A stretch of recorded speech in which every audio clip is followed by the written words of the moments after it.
صوص مرقاز كيما تاع المطاعم يجي بزاف بنين. طيبتو نهار العيد وعجبهم كامل. اليوم خويا تلمو عجبو بزاف، قال لي طيبيهولي كيما طيبتي نهار العيد، وجيت نشارككم الوصفه. تابعوني حتى الاخر نوريكم كيفيه تحضيره. يجي بزاف ساهل وراح يعجبكم بزاف.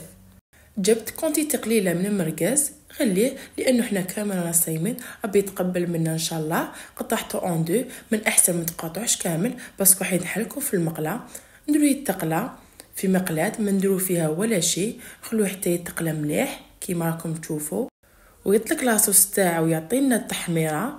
نحوه من المقلاة.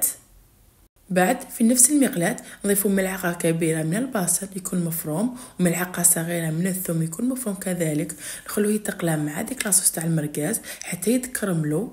بعد ضفت معاهم 2 حبات طماطم يكونوا كبار، كنت مكسيتهم في الميكسور، وضفت التوابل فلفل اسود، الملح والرند. نضيفوا داك المرقاز اللي كنا طيبناه فوق لاصوص، نخلوه حتى يعقد ونطفوا عليه. وراه واجد معنا، واستمتعوا لي بالبنه.